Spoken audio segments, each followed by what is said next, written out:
Hey guys, what's going on? Welcome back to another episode of Midnight Double Feature. I am one of your hosts, Collin Duncan, and today with me we've got Evan Koons and Eric Johnson from Camp Manna. How are you guys doing today? We're doing great, Collin. How are you doing? Awesome, man. Awesome, good. I'm doing well. I'm glad to. I've been looking forward to interviewing you guys. If you guys haven't seen their movie, please go check it out. It just came out. And did you say June or July of this year? Came out in June of this year. It's a small indie. And so you know how those go. It just kind of builds momentum. So we released in June and started with our kind of grassroots PR push, and now it's gotten to the spot where we're talking about it pretty regularly now. It's growing fast. Yeah, man. I especially as we were talking about earlier. You know, I grew up around churches. I was, I've Church of Christ, Baptist, non-denominational, and there's so much of this movie that if you grew up in that, you'll relate to that, and that's what makes this. It sets this movie apart because, like what you said earlier, it's not a Christian movie, but it's not like kind of poking fun at it. At the same, it walks a very thin line in between being respectful of what actually. Of being respectful of people's feelings about the religion, but at the same time, kind of laughing, like what you said, looking around and going, "Isn't some of this weird? Like, isn't some of it just really odd?" Right? But yeah, that was the challenge, right? Because we wanted to make something that was honest and really kind of lampooned a world that we knew really well, but at the same time, it was for the audience that we were. Making fun of in some ways, right? We're from that world. So it was important that we were making something that kind of was like, laughing together, not laughing at, which is a pretty important distinction because people see, church camp movie, and the risk is they either go, oh, not for me. That looks like, the same old kind of maybe propaganda film that I, don't want to watch. Right. Or they look at it and go, oh, this is going to be, God's Not Dead 7 or whatever. And then they start watching it, and it's definitely not God's Not Dead 7. Right, yeah, because at first, when we kind of first started talking, I was like, I don't know about this movie. Like, I don't know, like, because a lot of them were like, what is manna? I was like, I know manna's in the Bible, it's food and blah, blah, blah. And I had to explain it to them. And I was like, I was like, what is this about? And we finally watched it. And I mean, I've probably watched it 2 or 3 times, man. I really like this movie. It's hilarious, especially for, like I said, anybody who's grown up in that kind of, in that kind of community, it can relate. It is absolutely hysterical. But what kind of drove this movie? I know I've read a few interviews before where you talked about going to Jesus camps during the summer and stuff like that. How much of that like translates over to the actual movie? Like, are there some things that are directly from that, or is most of it just an inspiration, or what? Yeah, so I went to a couple of camps growing up. But the camp aspect of this was really like born out of a love for the genre. I mean, meatballs and heavyweights and, all these, even like going back to, Ernest Goes to Camp and that stuff as a little kid. I mean, the genre was really fascinating to us. We just thought it was a lot of fun. And we were looking for a way to make an independent film that we could, frankly, like do well on a budget. And what we realized was, if we make a camp film, and we do it smart, we can actually create a film within sort of the ecosystem of the camp. We can sleep there, we can eat there, we can live there. And so we began to think, okay, what would it look like to make a camp movie?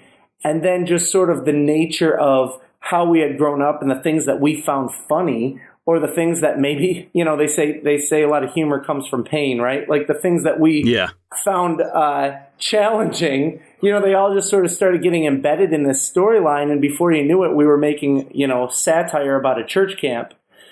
And as we went, then it was a matter of saying like, okay, how do we make a film that loves our audience at the same time as, kind of getting together and laughing at all the weirdness? Right. So, Evan, what was it like? What was it like working with Gary Busey?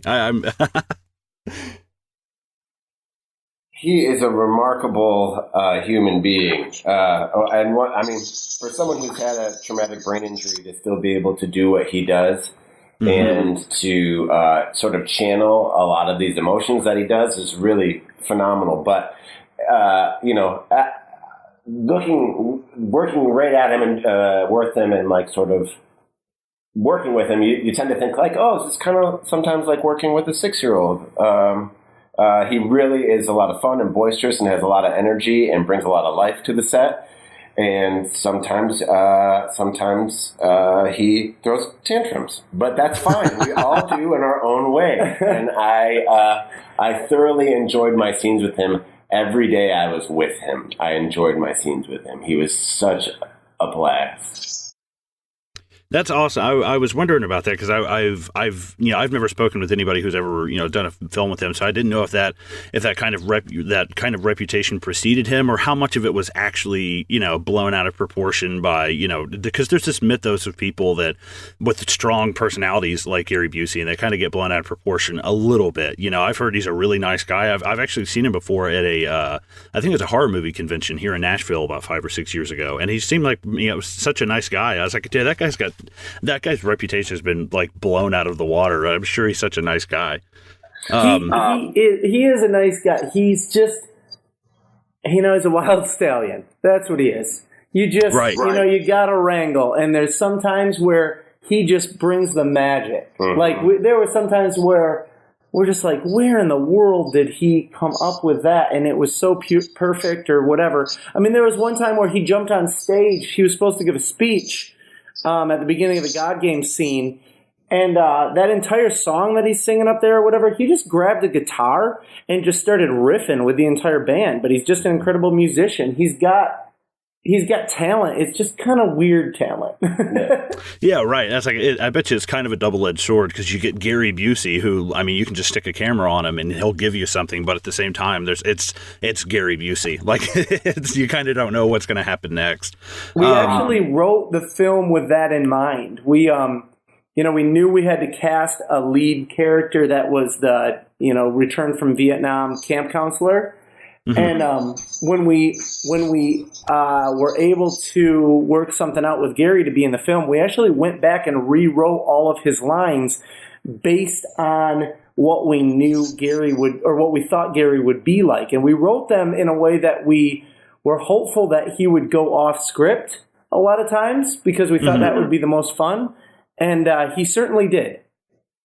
Oh, awesome. Good. I mean, I guess it's to be expected. It's like it's kind of like preparing for a hurricane. Like you guys were just getting ready for storm for Hurricane Busey. You want it, and if you can channel all that energy, it's magical. So we're pretty fortunate. Right. Yeah.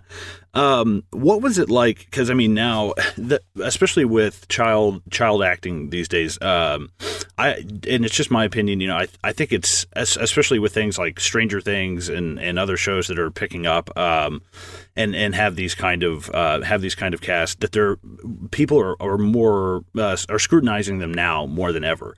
What led to your decision making to picking the kids that you did have, and what was it like working with them on set? Yeah, that's a great question. When you're making a small film, you don't have a lot of negotiating power, right? Mm-hmm. So, it's not like you can just go out and, see somebody in some smaller thing and go, oh, okay, we'd love to have that dude in our movie. It was a lot more down and dirty sort of sleuthing. We spent a lot of time in LA, in Chicago, which is fairly close to us, in Detroit, looking at tons of auditions in person, because it wasn't just about like, oh, what does the tape look like? We really wanted to get a sense of the type of person each kid was, because at the end of the day, what was going to make or break the film is when you throw all these guys together that have never met each other, how well are they going to gel and get along? Mm-hmm. And that's really what made the difference. The casting was quite a process, but getting them all together and having them sleeping in cabins, on the camp together, the cameras would turn off, but everybody would continue to just hang out and have a great time. Within a couple of days, that feeling, that camp vibe was everywhere. And so by the time the cameras are rolling, these guys had bonded in a way that was pretty cool, and it allowed them to be, I think, more a little braver and a little bit more risky when it came to, the way they delivered jokes or ad-libbing or whatever. Well, and for the most part within the cast, everybody just looked really young. They actually weren't young at all. Really? Ian, Luke Klein, who played Ian, was 15 at the time. Yeah, he was young. What? And he looked 11. Yeah, amazing, No right? way. Oh, my God. So you want to hear a crazy story? So when we wrote the film, we actually wrote Ian's character to be a foreigner. This is interesting because you got, the other guys that are from Australia. Australia was our first choice. We wanted him to be an Australian kid, but we were having a hard time with a visa to get somebody from Australia. So we ended up casting a kid that was in the UK. And 10 days before production, his visa fell through. And we had to scramble. And it's the craziest thing. We were shooting this movie in northern Michigan, and we had open auditions for day players, for basically extras, right, that we needed to be in the different cabins. And Luke, who plays Ian in the movie, had walked in. We're like, well, this kid's too small to be in any of the other cabins. Maybe we can make him like the stunt double or something for Ian, or a stand-in at the least, right? Mm-hmm. So we lost our actor in the UK, and we were immediately like, hey, remember that guy that walked in and wanted to be an extra? He was legitimately good. And we went back and we did some reads with him, and we contrasted them with some tapes we were getting from around the country. And we ended up casting this kid that lived like 30 minutes away from set. It was the wildest thing. And he kills it in the movie. It's so crazy. That's nuts because it's nuts how you can go in there for, just going to be an extra, and something fall completely in your lap, you end up being the lead role. Like, wow. That's right? That's crazy. I never would have thought he was 15 for sure. I if anything, I would have thought he was like 10. Honestly, younger than 11. I was like, oh my God. I know the difference between him and William, one of the other characters in his cabin, is 15 years. William was 30, which is pretty wild. Wow. So you got a 30-year-old and a 15-year-old playing as high schoolers at a camp. And you can't tell when you watch the movie. It's the magic of it. That is nuts. I never would have thought that anybody in there was 30 or 15. I was like, all these kids are like, 13, 17 years old. Like, man, that is crazy. I always think that when I watch shows that have, a fair amount of high schoolers in there, like these guys are all 27, 28, You just you sort of believe the world you're given. It's like Tobey Maguire as Spider-Man. It's like, come on, dude. You're like, he's got grandkids. Yeah, right. Evan, is there anybody that you specifically took inspiration from when you were developing the character Bradley? Was there anybody you drew from heavily, or was that just all kind of an accumulation of? Because I know you've got a background in the church and in the faith as well, but I didn't know if there was anyone in particular, or if it was just kind of like a mosaic of a lot of people that you knew. It's definitely a mosaic. I mean, a lot of it was like who I really wanted to be in high school. Like, this is the guy I want to be. And then there was a character he had developed sort of over the years, working with Eric, a guy who, I don't know if you've seen Church Appropriate Dance Moves. Yeah, I actually watched it today. Yeah. So that character has sort of been around for a while. So it was that guy.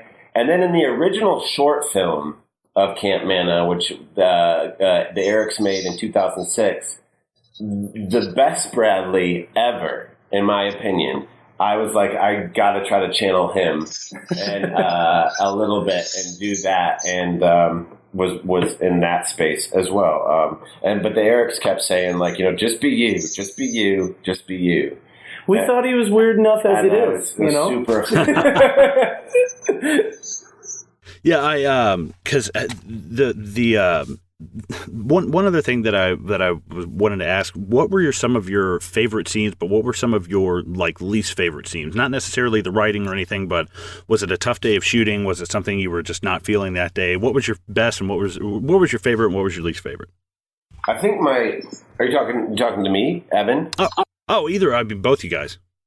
Go for it. I think my least favorite day was the day of running. It was our very first day. It was the very first day. Like, we're just going to get you guys to know each other, so you're going to run through the woods. And so we were just running through the woods the whole morning. And then I think actually the very first morning was that, and then I had to jump in some water, but it was a different water scene. It's actually not in the movie. So those are my least favorites. My most favorite, I think, was Oh boy, I really liked the blob scene was a lot of fun. Like actually getting to do the blob because I do my own stunts. So that was actually me up there conquering some fear and getting to jump with Jimmy Tatro was thrilling. I almost broke his hand, I think. Oh wow! So, yeah, those were fun scenes. What about you, Eric? Yeah, the hardest one was we had made this, brilliant plan, right? Okay, we're going to film this camp movie on a camp. It's going to be really effective because we're going to create this whole ecosystem where we can live and work and, everything's going to be self-contained and it'll be perfect because it's August in Michigan. August in Michigan is the best. It's a paradise. And, we shot in this camp in northern Michigan. We've been up there a bunch of times and, we just had it all planned out. And then we just had the worst weather you can imagine. So I had a day where we had one of our bigger days of the blob scene. We're supposed to have, 150, 200 extras there in the water. And it's 52 degrees. I mean, unheard of lows. It's raining.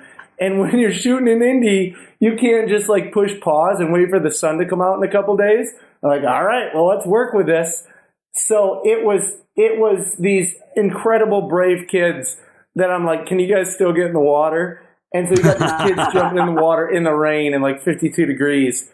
And the crazy thing is you watch the movie and it really isn't that evident. And it blows my mind. I learned so much from that because I was so concerned about it that day. It was just we're going to do this. And, it all comes together. That's a lesson I learned. Right. Yeah. No, I would have never guessed that water was 52 degrees. I never would have guessed that. Well, it was the air, technically. The water was probably significantly warmer. But, we had kids wrapped in towels and blankets off camera at all times. Oh, that's great. But one thing that I was curious about. Do what? Sorry, what'd you say? I was going to say, were there any scenes from the script that didn't make it to the screen, or something that you guys filmed that got left out that you were disappointed about that you wish had made it up there, or maybe something that could be something that you'd want people to see as deleted scenes or anything? Well, there is some fun stuff that didn't make it, but it's because we actually cut a storyline from the movie. And oh, okay. Yeah, we actually the film actually had a storyline with female actors in it as well. And we had these amazing girls that played these three characters in the movie, and they were so great. Mm-hmm. And as we started cutting the film, we just realized that we really had to cut that storyline out. There's no really other way to say it. Is it was an all boys camp movie, and it just felt really objectifying. And not everybody was a really good sport, and it felt really fun. But when you got that storyline in there, it felt like we had created these characters simply in service of kind of the boys camp storyline, and it just didn't feel right. It didn't feel right. And I'm not trying to over PC it. You know what I mean? I'm a pretty chill dude. I don't get too overly hyped up about stuff. But when you watch the movie, it was evident that storyline had to go. And that was a really hard thing because the girls that we cast for it were really funny and really fun. And in moments, the scenes were incredible. They were a lot of fun. Evan had some great scenes, particularly with them. Having seen the movie, you can imagine, Bradley interacting with the hot girls from across the way. It was pretty funny. But when you put it all together, it was like you had added an ingredient that shouldn't have been part of the formula.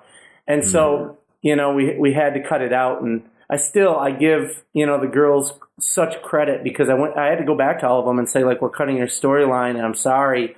And we're still friends today. It's really a testament to their professionalism. Well, that's awesome. That's great. It kind of almost segues into one of my last questions here is, have you considered a sequel, and possibly maybe just from a female Camp Manna? Just that idea just kind of popped in my head, but has there ever been any talk of doing anything like that again? Because I'm sure with the history between you and yeah, the two Erics, and especially you, Evan. There's so much history and knowledge to be pulled from and experiences from that community. Would you want to come back and make another one, or do you think that this is just something that you just wanted done? Yeah, it's a good question. I mean, I definitely think there's more to be said about this world, and I think that when you add the female angle of it, number one, I'm not sure if I'm the person that should be directing that. I think that's something right now that I'm really sensitive to. We run a production company here, and we do a lot of commercial work as well and that sort of stuff. And, empowering female directors is a really big deal to us. And so for me, I don't know if I would be the right person to direct something that was coming more from a female angle, but I do think you're right. If there was a Camp Manna 2, there's really nowhere to go but to explore that because it's a whole other side. I just think it might get a little less slapsticky and a little bit more like real life. I mean, the reality is that, you start adding that dynamic into the mix, and there's a lot to be said socially that isn't quite so silly. Right. Yeah, that makes sense. Because I also thought about this. I was like, I would definitely watch a Camp Manna television show if this were something that ran for a couple of seasons. Like I definitely thought. I mean, because there's just so much there to be pulled from. I was like, I feel like this movie almost like barely touches the surface because there's so many different things that you could do with this. Yeah, I think all we need is about 100,000 more people to download the movie, and we could start thinking about a television show. Yeah, there we go. Well, awesome. I'm gonna get out here and start posting flyers. Yes, all right. No, we're gonna get there. That's our goal. We're building steam, so let's do it. Yeah, absolutely. Really, I was. This is kind of my last question here, and this is just something that we're wanting to create as a staple for all of our guests that we're going to interview on Midnight Double Feature. But if you could do a Midnight Double Feature of any two films back to back, which films would they be? Oh yes. All right. I'm gonna make a mess out of it. All right, go for it. First, please don't take mine. Please don't take mine. First, we're gonna watch National Lampoon's Christmas Vacation, and I don't care what time of year it is. We're still watching it, and then we're gonna watch Apocalypse Now. Wow, that is a strong combination. We might need to take a little break in between to reset, maybe some wasabi to cleanse your palate. Yeah, right. But that's my perfect movie watching night. Wow, that is not what I was expecting at all. What about you, Evan? I think I would start the Midnight Double Feature with Pee-wee's Big Adventure, and then I would wrap up with Commando. Oh yes, Commando. Yeah, I'm coming to your double feature, Commando. God, those are absolutely not the answers that I was expecting. But I'm out of curiosity, because this is really fun to me because it feels like, as a filmmaker, and you see this all the time, right? Like it feels like you're supposed to say first we're gonna watch Nosferatu and then Magnolia or something, right? And it's just like I actually like watching those movies. Like I have a huge appreciation for those. But if you're asking me what sounds like a lot of fun in a double feature, I'm just going to tell you what I have a good time watching. Right, yeah, they don't necessarily have to complement each other. It's funny to have oh yeah, I'm gonna watch something I'm gonna go watch. It's a double feature of Toy Story and then Schindler's List. It's oh god, that's not what I thought would be a good double. I wonder if we could do a Toy Story Schindler's List combo. I feel like there's a mashup film in there somewhere. Oh, especially in Toy Story 3. Oh my god. And for my last question, would you rather fight a dozen duck-sized horses or one horse-sized duck? Oh, duck-sized horses. That sounds like horses for sure. That sounds like a lot of fun, actually. We watch a lot of America's Funniest Videos at my house, and when those ducks put their head down and chase you, that's the most terrifying thing in the world. If it was the size of a horse and did that, I would die in a second.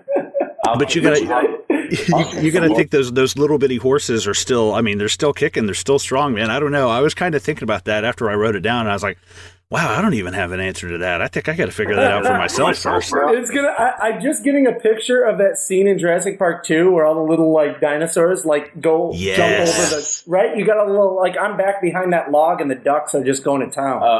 See, I see it as, remember when Willy Wonka and the Chocolate Factory is kicking those like mushroom like things in like those candies, and he's singing a song. That's what I'd be doing. Just punching duck-sized horses and thinking like, hey, it's not a horse-sized duck. That's so funny you brought up Jurassic Park here, because that was literally our first episode. Was actually Jurassic Park. Oh, for real? Yeah, that was the very first one that we did. I was just I was camping in the redwoods this summer with my family, and I have 2 8-year-old boys, and we went hiking down the ravine where they shot that scene, and they were losing their minds. And frankly, so was I. It was pretty awesome. I would say, yeah, Zoheb would as well. That was Zoheb's pick. That's like one of his all-time favorite movies. Oh man, that's top 10 for me. Well, yeah, I think that just about wraps it up. Do you guys kind of want to just tell us where we can reach you guys if we want to check out any of your content, or just where we can find you on the web? Yeah, we'll give you, I think we'll point everybody towards the Camp Manna stuff, because that's what we're super excited about right now. Mm-hmm. It's Camp Manna Movie.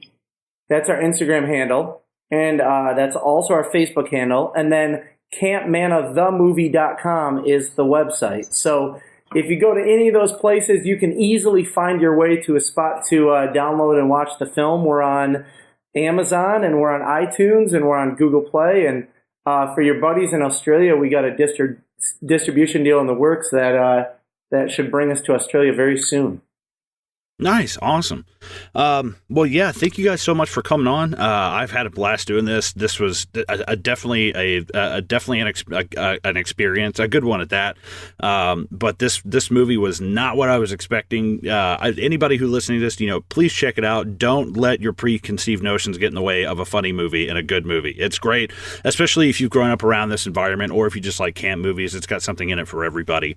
But yeah, I guess that's just about it. Thank you guys so much for coming on today. Thanks, Collin. It was a lot of fun.